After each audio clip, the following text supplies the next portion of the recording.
There are fears that make no sound, no sword sliding from its sheath, no marching armies, no cheers of power. It is the kind of fear that forces a being created to spread temptation to quietly change direction. Not because it is threatened, but because it knows that ahead there is no place for it to step. In human history, very few names produce that kind of fear. And among them is one man who was not a prophet, carried no revelation, and possessed no miracles. Yet by his mere presence, Shaytan took another road. Before we speak of blades, empires, or victories that shook the world, pause on a question that seems simple but is deeply unsettling. What is it in a human being that makes the unseen realm retreat? Not muscles, not political power, not fame. Shaytan has seen those things since the earliest days of humanity, and he does not fear the strong, because strength often comes with self-admiration. He does not fear rulers, because authority often opens hidden cracks in the soul. What he fears is a heart that does not believe it is safe from Allah. That man was Umar ibn Al-Khattab. What made Umar different was not that he never made mistakes. On the contrary, he understood the possibility of his own failure with terrifying clarity. He did not believe that a good past, great achievements, or high status would protect him on the day of judgment.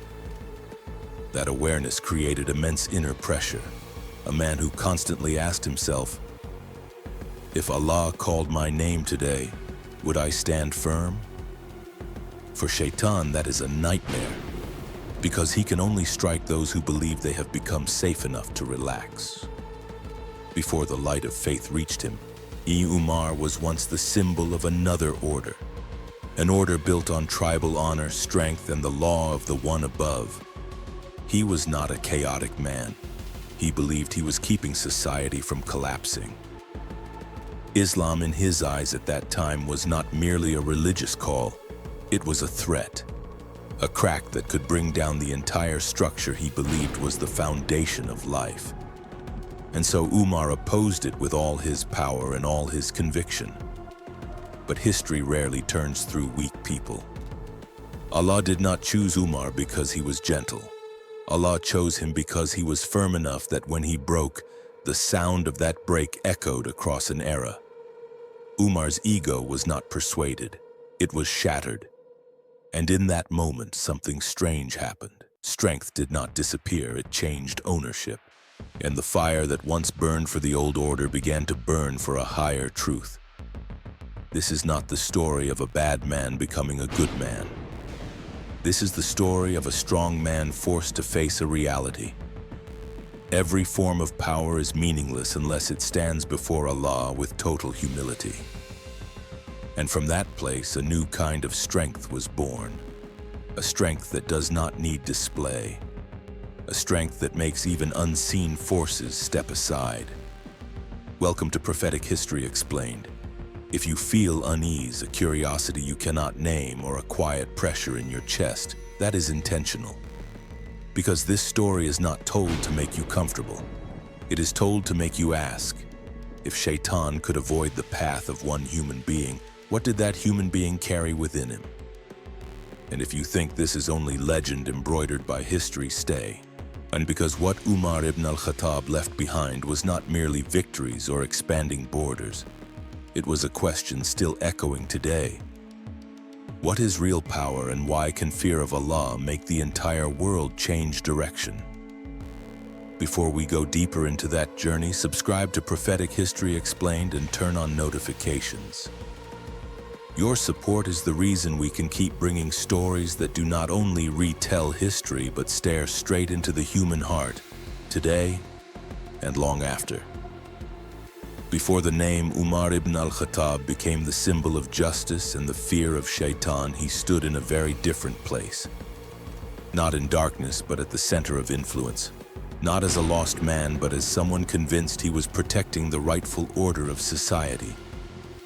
To understand why Umar's transformation carried such weight, we have to look at who he was before Islam, not to condemn him, But to see the height of the ego that truth had to break explains why the fall was heard. Umar was born into a world where strength determined human worth. Tribal honor was the highest measure. Law was not written, but carved into collective memory through blood, victory, and the submission of the weak. In that world, Umar was not on the margins. He understood the rules, believed in them, and lived to defend them. He was tall, uncompromising, and his words carried weight. When Umar stepped into a dispute, people fell silent not from love, but because they knew he represented the order that ruled. Umar was not blindly intoxicated by authority. Quraysh trusted him with sensitive matters, difficult negotiations, and relationships that could tilt toward war or peace. He understood the gravity of speech, the mechanics of power, and the value of keeping everything in its place. That is why Islam to him was not an innocent private belief. It was a structural threat, a call capable of dismantling the social order he believed was necessary to keep Mecca standing. What made Umar dangerous was not cruelty but certainty. He was certain he was right, certain his ancestors were right, certain the rituals, idols, and inherited rules were the rope holding society above chaos. And when a person believes he is defending what is right, he can do things he does not even recognize as brutal. Umar saw the followers of Islam as destroyers, not because they were weak, but because they dared to challenge the system he revered. They gathered quietly, prayed quietly, and refused to bow to what Mecca declared sacred. To Umar, that was insult.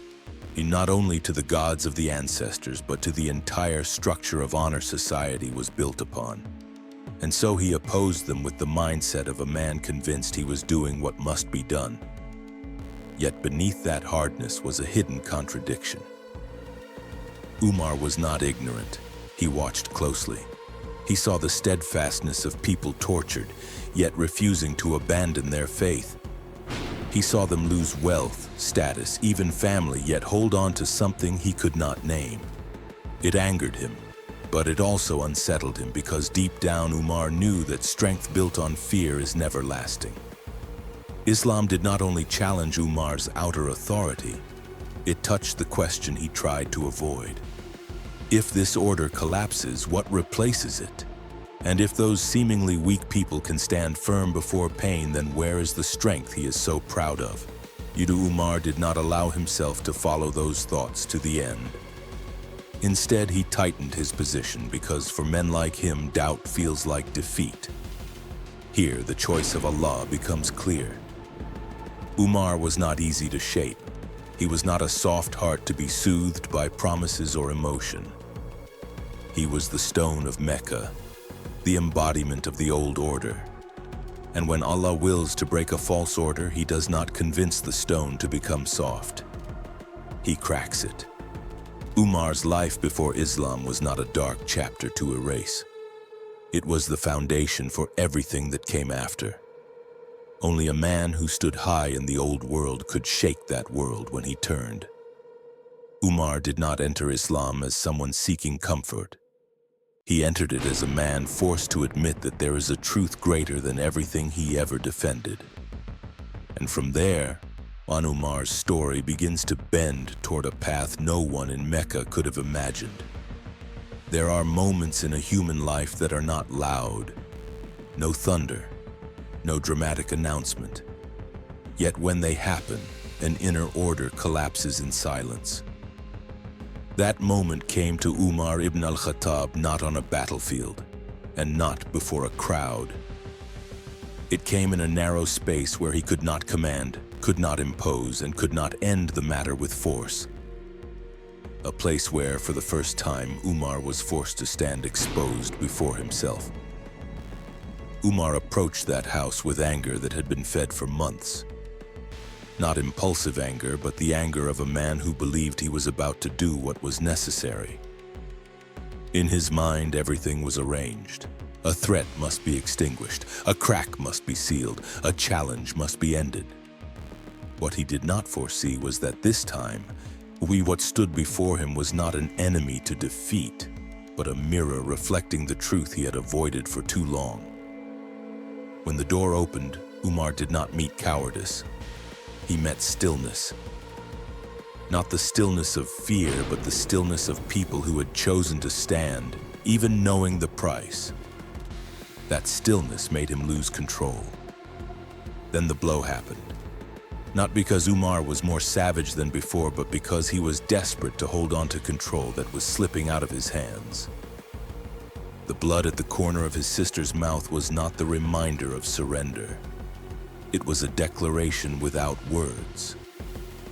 When she stood straight, her eyes unshaken, her voice not retreating, Umar felt something he had never felt in his world, a different kind of power. Not the power of force, but the power that cannot be broken. Her words were not loud, not sharp, but heavier than any challenge Umar had ever heard. They believed, and they would not return. In that moment, Umar no longer stood as judge. He was dragged into the position of the one who must choose. And then his eyes fell on the pages being hurriedly hidden. Not from curiosity, but because something in him understood that what was being read here was not ordinary speech.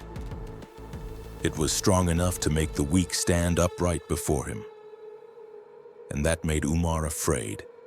When he demanded to read, he did not receive surrender. He received a condition: purify yourself first. For a man used to commanding, this was a blow to the core. Yet Umar did not resist. He stepped away and did what he was told. No one witnessed that moment. But in that moment, the authority he carried his whole life began to dissolve. Because for the first time, Umar did not act to impose. He acted to acknowledge. When he held those pages and began to read, he did not feel comforted. He was not flattered. The words did not debate him, and they did not try to persuade. They went straight to the deepest place of the ego. They presented a reality Umar could not refute. An order not built on bloodline, not built on dominance, but built on total submission to the Most High. The inner walls Umar had built with discipline, honor, and pride began to crack. Not because he was weak, but because for the first time he realized everything he had defended only survived because someone stronger stood behind it. But here he was facing a power that needed no defender. A power that could not be threatened and could not be extinguished. Umar did not weep, at least not in the way people imagine.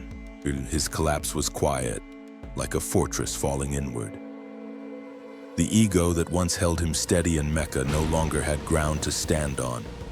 And when a man like Umar loses his final grip of self, what remains is not emptiness but naked humility.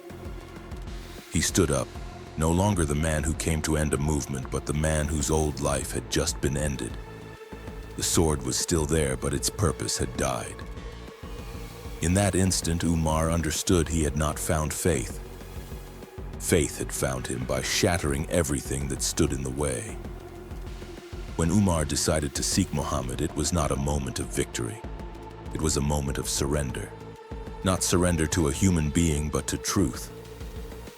And that surrender created what Mecca could not predict.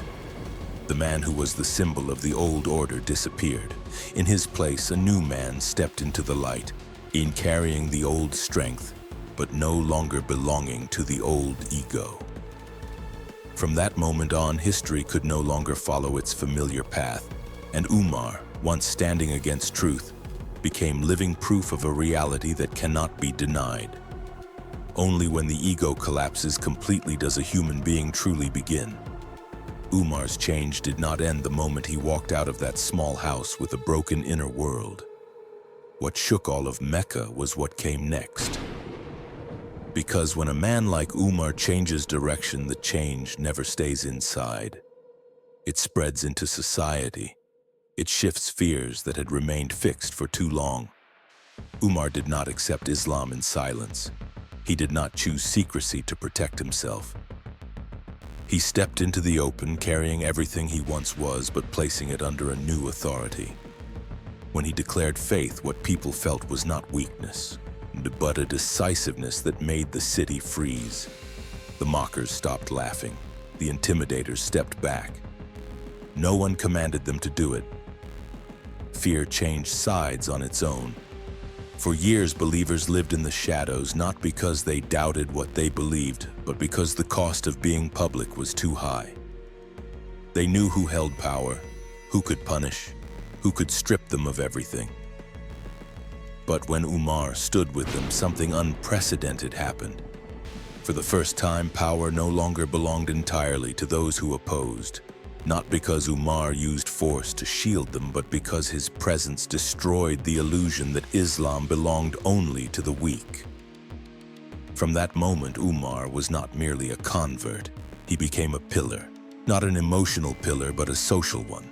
And a man who once made others bow now stood beside those who had been forced to bow.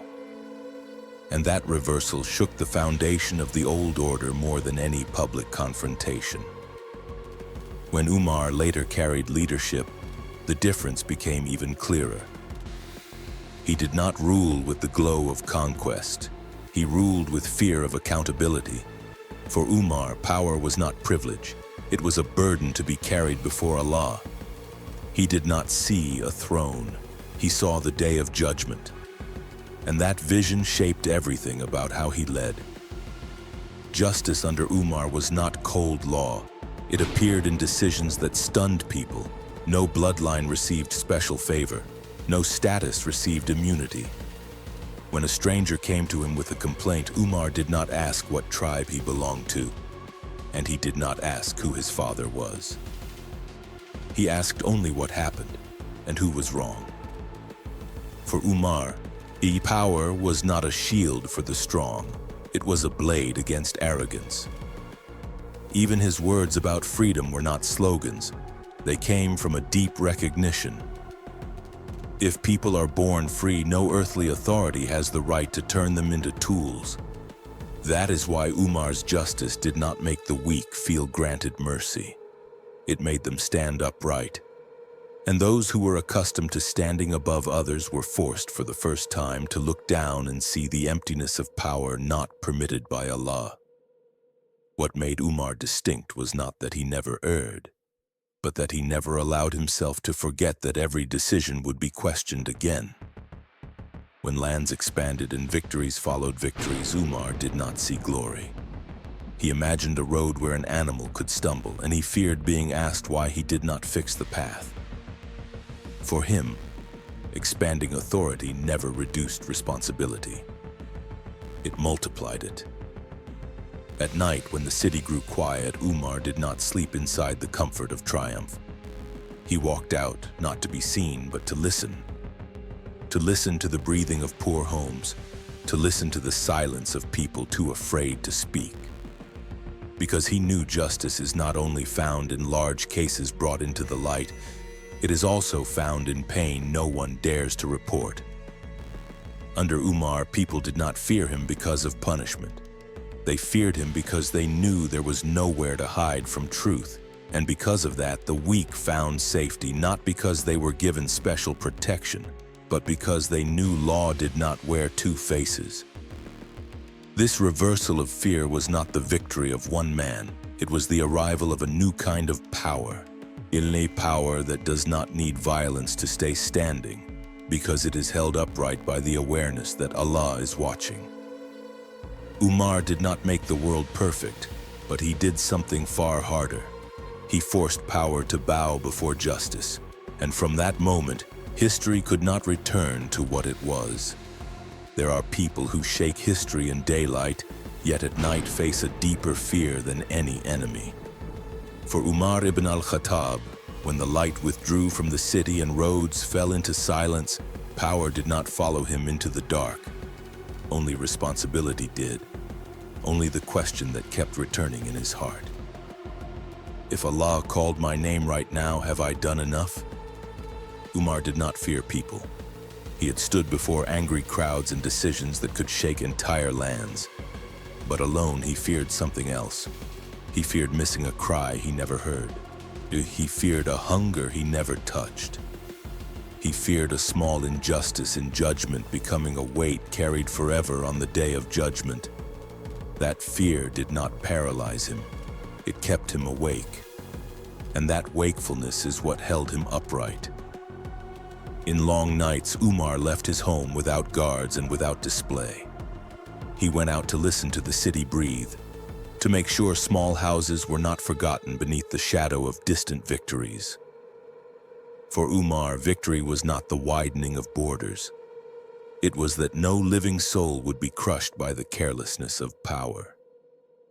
He understood how quickly authority can blind a person, and he knew the only way to resist blindness was to step out of the spotlight on purpose.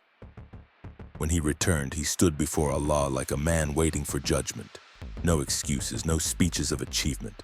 Only the whisper of someone who knew that everything he did, even if praised by people, could still be insufficient. His tears were not weakness. They were sharp awareness that all worldly authority is temporary, and only sincere surrender remains.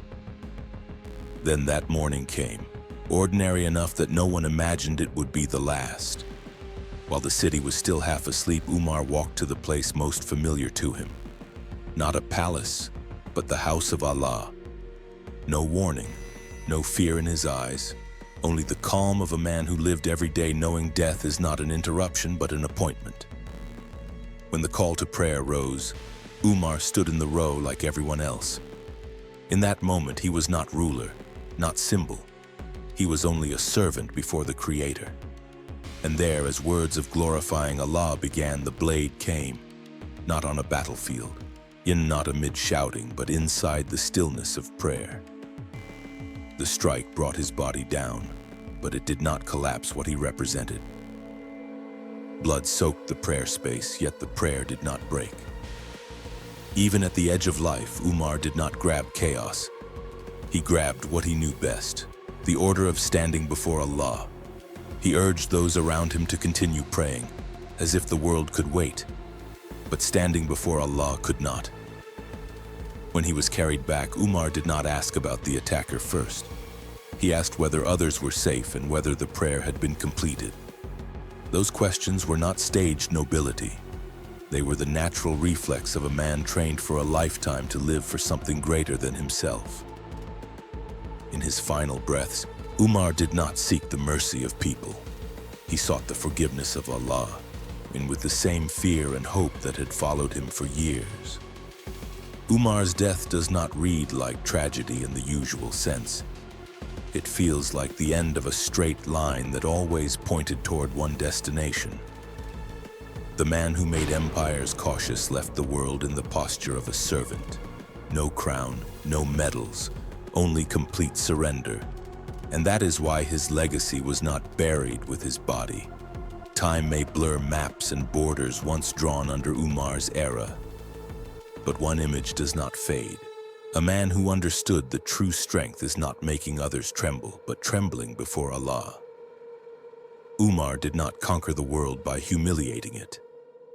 He conquered it by refusing to let the world conquer his heart. And perhaps that is the deepest reason shaytan avoided Umar's path.